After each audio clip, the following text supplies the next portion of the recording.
नमस्कार, आप देख रहे हैं सी न्यूज भारत। मैं हूं आपके साथ स्नेहा सिंह। वक्त हो गया है न्यूज आवर का। बलिया के कलेक्ट्रेट कॉलोनी से खबर है, जहां जिला अधिकारी बलिया इंद्र विक्रम सिंह ने सरकारी कर्मियों के बने आवासों में से 14 आवंटियों को आवंटन को विभिन्न शिकायतों अनियमित आवंटनों के आधार पर 31 जनवरी 2022 को निरस्त कर दिया।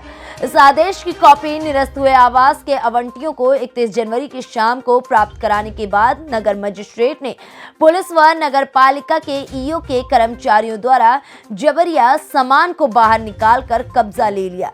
एक महिला द्वारा गुरुवार 4 बजे तक का समय लेने पर और महिला के कोविड संक्रमित होने का प्रमाण पत्र दिखाने के बाद उसे राहत दी गई। वहीं एक दूसरी महिला सीमा यादव का आरोप है कि मैं 2 बेटियों व अपनी बहू और बेटे के साथ इस आवंटित क्वार्टर में रहती हूँ।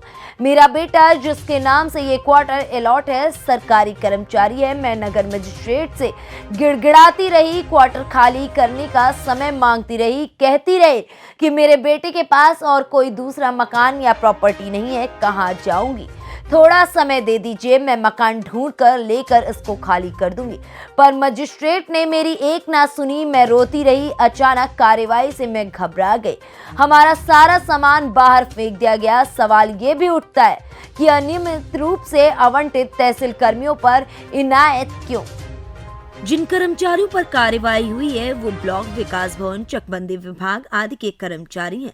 इन लोगों में कई ऐसे हैं जिनका पैतृक घर मुख्यालय से 30 किलोमीटर से भी दूर है और शहर में इनका कोई आवास या मकान नहीं है। इन लोगों का आवंटन इसलिए निरस्त हुआ है क्योंकि इन लोगों की तैनाती मुख्यालय से दूर है।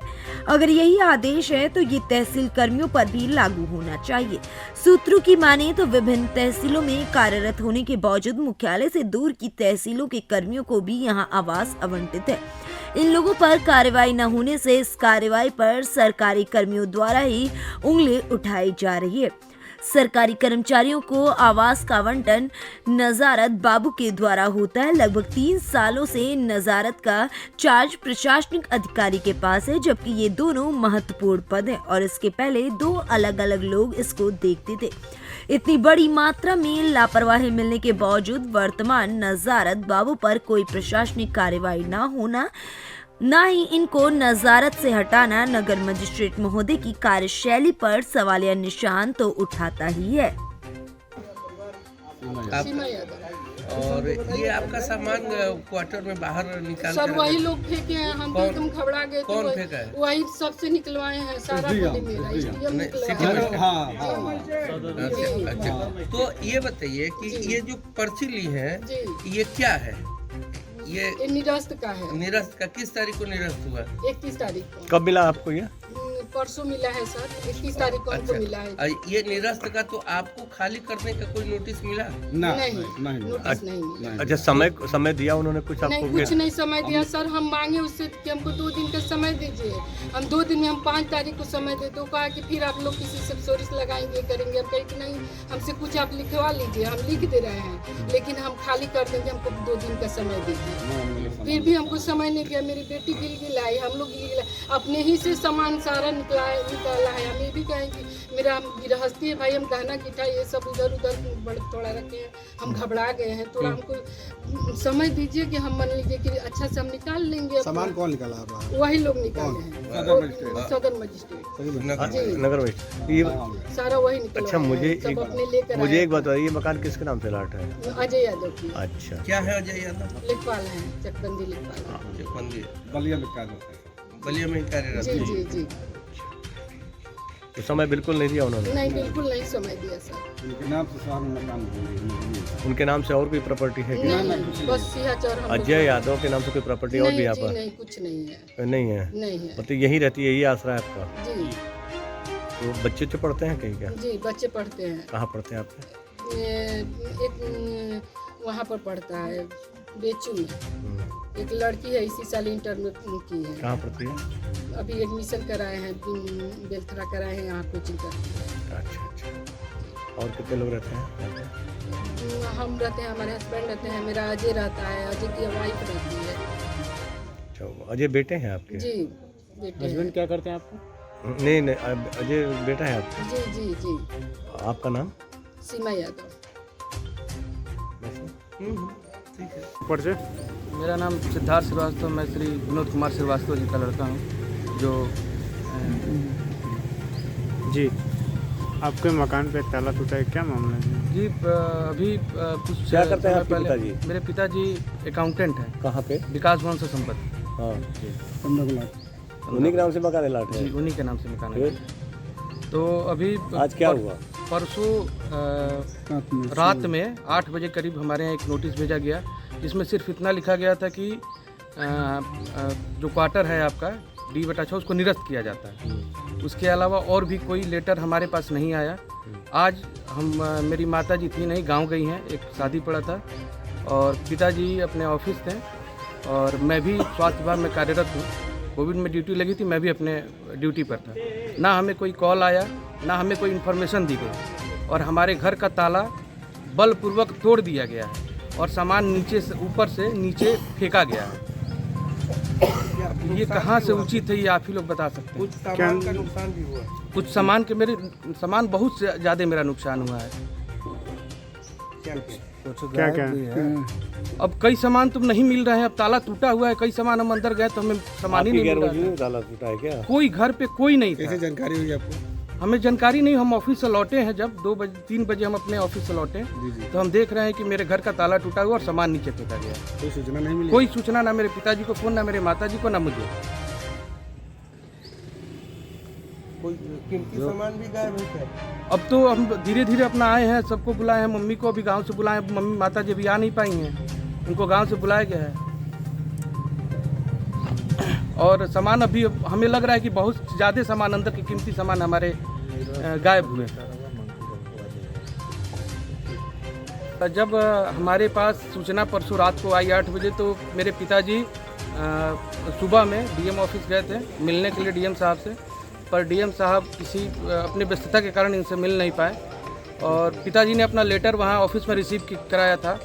शाम को मालूम चला कि उस लेटर आज अभी हमें मालूम चला कि उस लेटर पे साफ लिखा गया है कि सीओ, मजिस्ट्रेट और सीडीओ जाकर घर का सामान निकाल कर फेंक दें, बलपूर्वक फेंक दिया जाए। आपके पास क्या सबूत है लिखा हुआ है? मेरे पास लेटर है उनका, जो मैं लेटर दिया था उस पर उन्होंने लिखा है कार्रवाई करने के लिए। तो अब आप किससे शिकायत, जब जिलाधिकारी ने बलपूर्वक फेंकवा दिया तो अब आप लोग किससे शिकायत करेंगे? अब कहाँ शिकायत कर सकते, जब जिले का राजा ही अपने आप को बहुत बड़ा रावण समझने लगा तो किसके हम शिकायत कर सकते हैं? हमारा रक्षक ही हमारा भक्षक बनने लगा। 14 लोगों की जांच की गई, जिसमें 7 लोग गलत पाए गए। 7 लोगों में से 3 लोग खाली कर दिए, 3 लोग से खाली कराया गया, और आज यहाँ पे सेकंड बटे क्या है ये 3 को खाली कराने के लिए कहा गया। तो इनके द्वारा ये कहा गया कि 2 दिन 1 दिन का हमें समय दे दीजिए, हम खाली कर देंगे। शुरुआत में इन्होंने ढेर सारी कहानी बताई, झूठ मूठ बताया। मैंने इनसे कहा कि आप सही बता दीजिए, आपको जो भी मदद हो सकती है वो की जाएगी। तो फिर इन्होंने आइडेंटिटी छिपाया, फिर तरह तरह की बात की, फिर उसके साथ कि कल शाम को खाली कर देंगे, उनको शाम 4 बजे तक मोहलत दिया गया। सर ये किसके नाम पे लाट है ये मकान? ये श्वेता सिंह के नाम में लॉट है, और ये महिला अपनी अब कोई आईडी बता नहीं रही है। नहीं, जिनके नाम पे लाट है वो लघु डाल सिंचाई में कनिष्ठ सहायक। अच्छा ठीक। और वो यहाँ नहीं रहती है। अच्छा। और यही यहाँ पे रहती हैं उनके नाम पे। अच्छा, ये भी सुनने में आया है कि जो सरकारी आवास बने हैं इसमें टाइप, जैसे मान लीजिए टाइप 2 के लिए बने हैं, लेकिन टाइप 2 में टाइप 4 का आदमी रहता है। ऐसे कितने केसेस आपको शिकायत में मिले?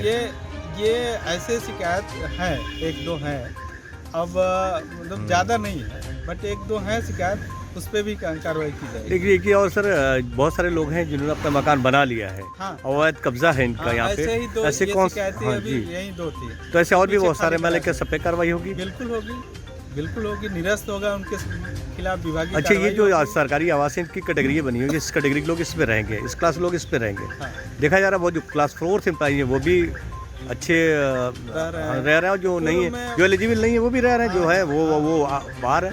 इस पे कार्रवाई होनी आ रही कहीं अलॉटमेंट वाले जैसे नजारत के थ्रू होता है, और प्रभारी नगर मजिस्ट्रेट ही होते हैं और डीएम होते हैं, तो क्या कहीं वहाँ ऑफिस में ये गड़बड़ी के चलते ये अलॉटमेंट नहीं होता है? हाँ किसी बिल्कुल बिल्कुल होता है, सर बिल्कुल होता है। मेरे सही कहीं न कहीं गड़बड़ी है तभी तो ये स्थिति बनी है। हाँ हाँ ये बताइए कि ये जो क्वार्टर अलॉट होते हैं, जनपद के कर्मचारी होते हैं, जनपद के नहीं, कर्मचारी जनपद के कर्मचारी नहीं नहीं, जनपद बाहर के कर्मचारी, जैसे मान लीजिए ये ईओ साहब है, इनके कैंपस में भी क्वार्टर हैं, तो वो कितनी दूर के रहेंगे तो उनके लिए क्वार्टर अलाउ है यहाँ? 10 किलोमीटर होना चाहिए, लेकिन उसमें वो 10 किलोमीटर का एक मोटा मोटा हिसाब है। बेसिकली आपको देखना ये है कि जो बाहर जिले के बाहर जो कर्मचारी इस डिस्ट्रिक्ट के नहीं है, बाहर के रहने वाले हैं, अदर डिस्ट्रिक्ट के हैं, उनको प्रेफरेंस इनका होम टाउन नहीं है ये। हाँ, जिनका होम टाउन यहाँ नहीं, उनको प्रेफर करना है। अगर उससे बच जाते हैं तब देखेंगे कि कौन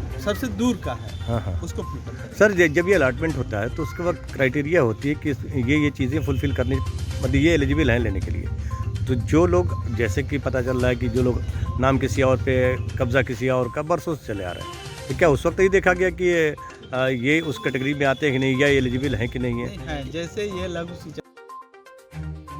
देखिए, स्टेट रूल्स तो मैं नहीं जानता हूँ कि क्या है, कितने दिन का, लेकिन एक नेचुरल जस्टिस जो मूल आवंटी आवास में रह रहा है, अगर उसे खाली कराना है तो एक समय सीमा निर्धारित करनी चाहिए, एक नोटिस देनी चाहिए कि आप इतने दिनों में आवास खाली कर दीजिए, और उस नोटिस के पश्चात ही, नोटिस को निर्गत होने के पश्चात ही उस आवास को खाली कर, कम से कम 1 सप्ताह तो देना ही चाहिए।